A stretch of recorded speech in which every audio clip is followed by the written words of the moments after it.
Channel को subscribe नहीं किया तो जल्दी कर ले। तो चलिए शुरू करते हैं आज की ये कहानी। तंत्र में देवी, यक्षिनी, पिशाचिनी, योगिनी आदि अनेक दिव्य शक्तियों की साधना का जिक्र मिलता है। साधना के दो मार्ग है, एक वाम और दूसरा दक्षिण। दो तरह की शक्तियाँ होती है, एक देवी और दूसरी राक्षसी। व्यक्ति को तय करना होता है कि उसे किस तरह की साधना करनी चाहिए। हिंदू धर्मानुसार सिर्फ सात्विक साधना ही करना चाहिए। हेलो दोस्तों, मेरा नाम है प्रकाश प्रजापति और आप देख रहे हैं लवली बॉय फैक्ट्स। ये जो साधना बताई जा रही है वो मात्र जानकारी हेतु है। आप साधना के लिए किसी योग्य जानकार से पूछकर ही साधना करें। यदि साधना उचित रीति से नहीं की जाती है तो हो सकता है कि इससे आपका अहित भी हो।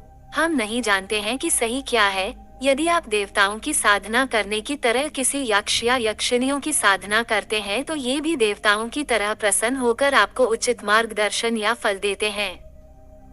उल्लेखनीय है कि जब पांडव दूसरे वनवास के समय वन भटक रहे थे तब एक यक्ष से उनकी भेंट हुई जिसने युधिष्ठिर से विख्यात यक्ष प्रश्न किए थे। यक्ष का शाब्दिक अर्थ होता है जादू की शक्ति। आदिकाल में प्रमुख रूप से ये रहस्यमय जातियां थीं: देव, दैत्य, दानव, राक्षस, यक्ष, गंधर्व, अप्सराएं, पिशाच, किन्नर, वानर, ऋज, भाला, किरात, नाग आदि। ये सभी मानवों से कुछ अलग थे। इन सभी के पास रहस्यमय ताकत होती थी और ये सभी मानवों की किसी न किसी रूप में मदद करते थे। देवताओं के बाद देवीय शक्तियों के मामले में यक्ष का ही नंबर आता है। कहते हैं कि यक्षिनियाँ सकारात्मक शक्तियाँ हैं तो पिशाचिनियाँ नकारात्मक। बहुत से लोग यक्षिनियों को भी किसी भूत प्रेतनी की तरह मानते हैं। साधन स्वविवेक का उपयोग करें। यक्षिनी साधक के समक्ष एक बहुत ही सौम्य और सुंदर स्त्री के रूप में प्रस्तुत होती है। प्रमुख 8 यक्ष और यक्षिनियाँ भी होते हैं।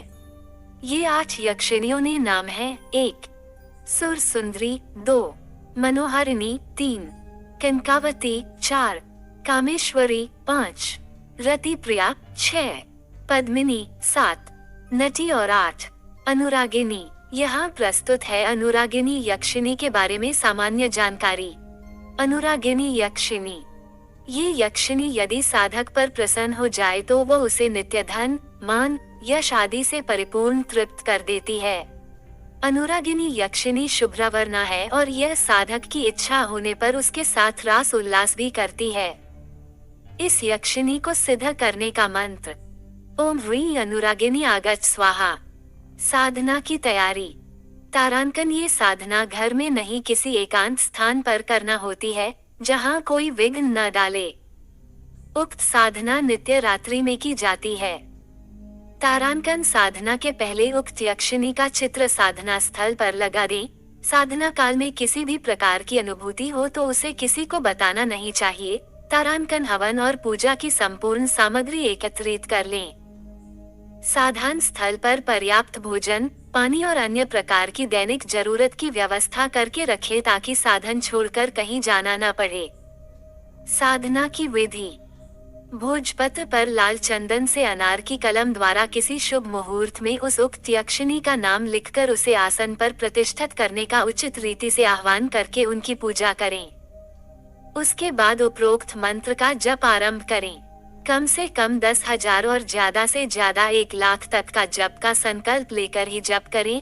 तारांकन जितने भी संख्या का जप का संकल्प लिया है उतना जप करने के बाद कम से कम 108 बार हवन में आहुति देकर हवन करें।